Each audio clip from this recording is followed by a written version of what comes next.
Elle est tombée il y a à peu près 1 heure de la part du Comité international olympique. Report à 2021 des Jeux olympiques de Tokyo qui devaient se tenir cet été, en fait, à la fin juillet, les Jeux paralympiques par la suite. Évidemment, je dis la décision est venue enfin parce qu'on s'était donné à un certain moment 4 semaines pour prendre une décision. Mais là, le gouvernement japonais a un peu poussé sur le CIO pour prendre cette décision-là. Et il y avait des athlètes canadiens. On sait que le comité olympique canadien s'était retiré en premier, fait figure de leader. Et des athlètes canadiens également avaient signé une pétition. Des noms que vous connaissez, Alexandre Bilodeau, Sylvie Fréchette, Joanie Rochette et notre invité, champion olympique, Jean-Luc Brassard. Bonjour. Bonjour. Êtes-vous satisfait ou, je devrais dire, soulagé de cette décision du CIO? Bien, surtout satisfait. Pour moi, soulagé, je suis pas concerné par ces Jeux. Alors, ça me met évidemment dans une position délicate pour commenter, étant donné que je ne vais pas me qualifier pour cette Olympiade-là.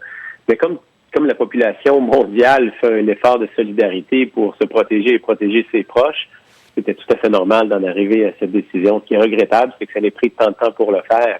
Et je reste convaincu que le comité olympique aurait pu agir, le comité international olympique aurait vraiment pu agir en leader en reportant beaucoup plus tôt cette Olympiade.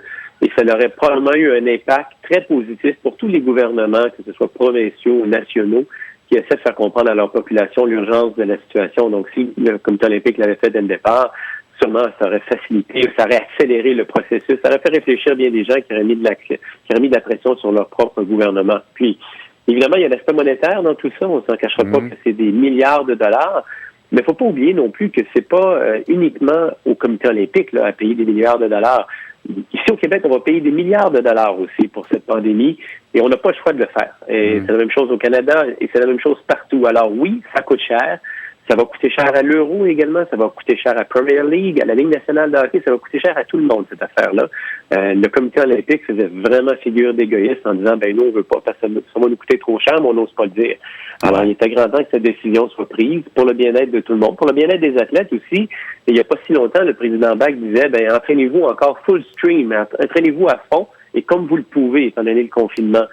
C'est assez irresponsable d'avoir de telles paroles pour un président, alors que tout le monde est incité par leur leader politique de se confiner à la maison. Puis oui, on peut s'entraîner à la maison jusqu'à un certain point, mais à un moment donné, un autre, il y avait des obstacles. Près de 43% des athlètes n'étaient pas qualifiés encore pour les Jeux, parce que toutes les compétitions de qualification avaient été annulées jusqu'à maintenant. Donc, il y avait beaucoup d'adversité dans cette décision, en tout cas de continuer à avoir les Jeux en temps normal. Une bonne affaire que ça soit reporté. Problème d'entraînement, qualification, sans compter le petit problème économique qui nous attend de l'autre côté de cette crise-là. On a encore l'impression, Jean-Luc Brassard, et c'est pas une première, là, que le CIO vit sur une autre planète. Écoutez, je vous le dis, je ne le dis pas, je suis content. Moi, je pense que c'est le Comité olympique canadien avait endossé exactement les propos du Comité international olympique avant de faire volte-face hier ou il y a 2 jours et de dire, non, on n'ira pas aux Jeux, on va être les premiers à aller aux Jeux. Et tout le monde applaudit cette décision de leadership. Mais il n'y a pas si longtemps, ils endossaient complètement la position du Comité international olympique. Il faut dire que tous les comités olympiques nationaux de tous les pays reçoivent quand même une partie de la cagnotte des revenus des partenaires médias, donc la télévision et des commanditaires du Comité international olympique. Donc, ils sont vraiment intégrés. Et quand le Comité olympique international dit quelque chose, tous les comités nationaux disent la même chose. Et c'est dommage parce qu'on a donné l'audio aux fédérations sportives de différents pays, dont, entre autres, les puissantes fédérations d'athlétisme et de natation. On leur a laissé l'audio de dire, on n'est pas sûr, nous, d'y aller parce que tout le monde nous dit que c'est dangereux, cette pandémie. Et finalement, on dirait que le Comité olympique international attendait de se retrouver devant le fait accompli pour dire, écoutez, on n'a pas le choix, les fédérations ne veulent pas y aller.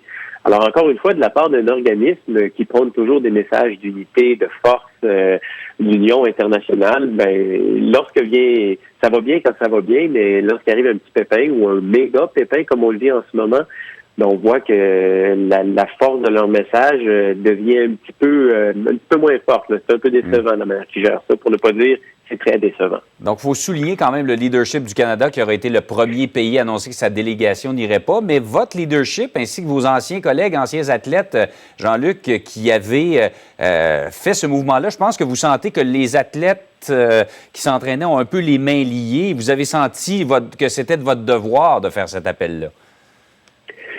Moi, j'ai vécu dans ce comité, j'ai vu comment ça fonctionnait à l'intérieur comme athlète et aussi lorsque j'ai accompagné la délégation comme ancien chef de mission.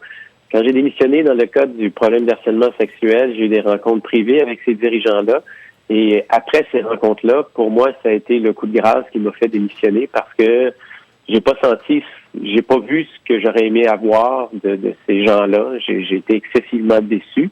Et je sais que on n'aime pas beaucoup la dissidence au sein du comité olympique canadien, et je ne sais pas les autres comités, mais au sein du comité olympique canadien, il n'y a aucun doute là-dessus. Alors, pour les athlètes existants, c'est difficile. C'est comme si vous postulez pour un emploi que vous avez toujours voulu toute votre vie, mais soudainement, vous devez contrarier le directeur. Alors, c'est pas si facile que ça pour eux. Alors, moi, j'ai mis mon point de vue. D'autres l'ont fait également. Mais il faut lever notre chapeau à la joueuse de hockey, Hayley Wickenheiser, qui, elle, bon, c'est une grande joueuse de hockey canadienne, 4 fois médaillée d'or, une carrière exceptionnelle, tout ça.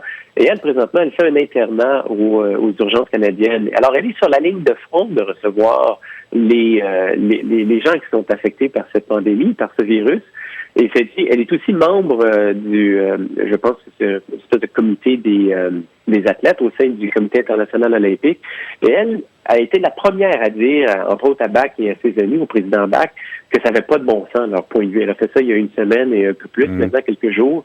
Et ça, c'est vraiment exceptionnel parce que ce qu'on assiste maintenant depuis quelques années, c'est que les gens, avant le comité olympique disait quelque chose, tout le monde disait oui, c'est la parole bénie. Mais maintenant, on assiste à des dissensions. Les gens sont plus trop d'accord avec cette espèce d'autorité quasi-religieuse des années 50. Lorsque le clergé dit quelque chose, tout le monde suit. Et Wickenheiser, chapeau à elle. Elle l'a dit. Elle a dit, moi, je suis au front. Et ce que vous dites, vous, le CIO, ça n'a aucun bon sens parce que c'est pas la réalité que moi, je vis. Et vous vivez sur une autre planète. Alors, chapeau à elle. Elle a été instigatrice de tout ça. Et oui, bravo au Comité olympique canadien d'avoir eu le courage de faire volte-face et de changer sa décision. Mais bravo à Hayley Wickenheiser, c'est vraiment elle la leader qui a amené tout ça. En tout cas, on a vu le message apporté. Jean-Luc Brassard, merci d'avoir été avec nous. Grand plaisir, bonne journée. Au revoir.